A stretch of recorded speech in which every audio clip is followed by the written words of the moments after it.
few years ago, Ben Shapiro, a conservative Jewish culture warrior, he interviewed Christian apologist and philosopher Dr. William Lane Craig, and they had a long debate.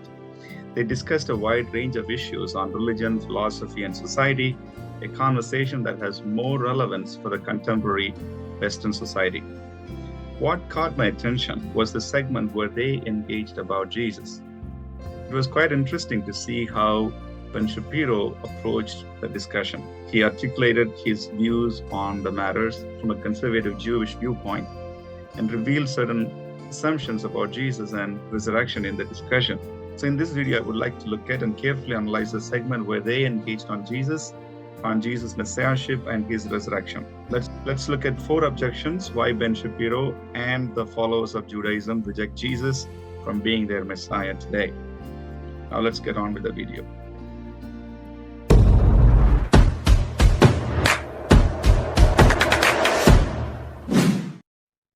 Let's look at objection number 1. Jesus didn't meet the Jewish expectation. That's what Ben Shapiro says. The real gap here is that in the Gospels, Jesus' vision of himself as the Messiah is completely different from the prior vision of what the Jewish Messiah is, and is actually outside the scope of how Jews describe the Messiah, or really have ever described the Messiah. The Messiah in Judaism has always been a political figure who is destined to do certain things, restoring the kingdom of Israel, maintaining control of that kingdom, bringing more Jews back to Israel. All of these things are considered sort of political things that the Messiah does. The Messiah in Judaism has always been a political figure who is destined to do certain things, restoring the kingdom of Israel, maintaining control of that kingdom, bringing more Jews back to Israel. To this, Dr. Craig answered, I think you're absolutely right in saying that Jesus' understanding of the Messiah was radically different from the prevailing cultural understanding of the Messiah among the chief priests and the common people, and he didn't meet their expectations. So he conceded that Jesus didn't meet their expectation, but he went on to add this point. Why should we believe Jesus' reinterpretation of the Messiah rather than the one that the chief priest and the people held? And I think the answer to that is resurrection from the dead. A fairly good answer, but I think we need to look at this a bit more detail. Ben Shapiro claims that the Messiah in Judaism has always been a political figure. He claims, if you look closely at Ben Shapiro's statement, there are at least two underlying assumptions. The first one is that Judaism was a monolithic religion. Second, that the Jews had uniform belief on the Messiah's mission as a political deliverer. So let's unpack them one by one and see whether these assumptions are true. First, Ben Shapiro assumes that Judaism was a monolithic religion. Modern Judaism has its own branches, and each has their own approach to interpreting the text. Conservatives, humanistic, reconstructionist, Messianic, and different branches. It was a similar situation at the time of Jesus. There was diversity in the early Judaism as well. Flavius Josephus, the first century Jewish Roman historian, he named at least 4 major sects of Judaism: the Essenes, the Pharisees, the Sadducees, and the Zealots. Each one of them had different approach to interpreting the Hebrew Bible. The chief priest, Ananias and Caiaphas, who led the trial of Jesus, belonged to the sect of Sadducees. So we must remember that Sadducees were loyal to the Romans than to their fellow Jews. However, the Judaism today, it draws primarily from the rabbinic text, such as Mishnah and Talmud, which were produced by the Pharisaic tradition. So all this to say, the Judaism of Jesus' time was not monolithic. These different sects would interpret the biblical text in different ways. Jewish scholars like Jacob Neusner would prefer to name it Judaisms to refer to the diversity of Jewish religious landscape in the first century. Now let's move on to the next assumption Ben Shapiro makes. Ben Shapiro assumes that the Jews had uniform belief on the Messiah's mission as a political deliverer. The Hebrew Messianic tradition originated from Yahweh's covenant with David in 2 Samuel chapter 7, verses 12 and 13. Its interpretation went through several permutations and changes at different periods of time. Within the Old Testament itself, in the Jewish Bible, there is no uniform belief about the Messianic mission. At the time of the first century, there were further interpretations of the Messianic texts. First and the most common way of looking at the Messiah as a political deliverer, royal Messiah. 2 Samuel 7, 12, and 13 refers to the throne of the Messiah, referring to his rule. Thus, the expectation of the royal Messiah, who would be a conqueror, was very common among the Jews. Once Jews went to Babylonian exile, away from the promised land, this messianic expectation got accelerated and continued to develop during the Second Temple period when Jews came back to the promised land. Another significant strand of messianic thought in the Old Testament is the suffering, dying, and rising Messiah. Prophet Daniel prophesied that in Daniel 9:26 that the anointed one will be cut off, but not for himself. Isaiah 58:3, for he was cut off from the land of the living. For the transgressions of my people, he was stricken. These diverse views are from within the Old Testament, from within the Hebrew Bible itself. And there is another significant approach to looking at the Messiah is to see Messiah as the divine Messiah.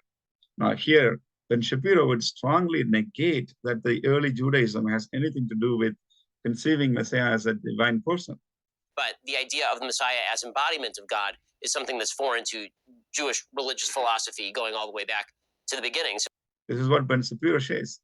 But the idea of Messiah as the embodiment of God is something foreign to Jewish religious philosophy going all the way back to the beginning. But wait a minute. Christians believe that Jesus is God and that they worship one God. We might think that is a contradiction, but it is not so. In the second century, within the Second Temple Judaism, roughly between 400 to 4 BC, a view emerged among the Jews that there were two powers in heaven based on the reference from Daniel, Exodus, and Psalms. It is well demonstrated by the Jewish scholar Alan Segal in his groundbreaking book, The Two Powers in Heaven. So the Israelites, they knew from the early on that there were two Yahwehs, one visible and one invisible. One is a spirit, another one is a human.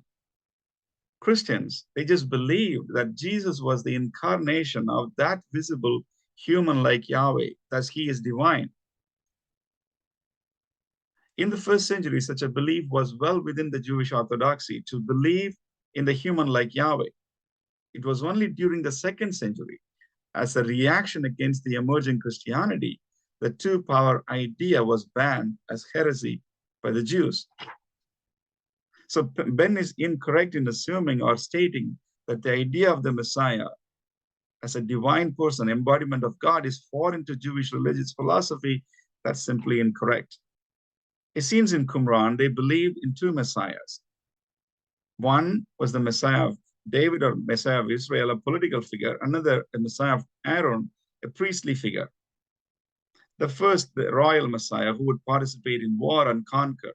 And the second, a priestly Messiah, who would focus on teaching and bringing people to the knowledge of God, the Torah.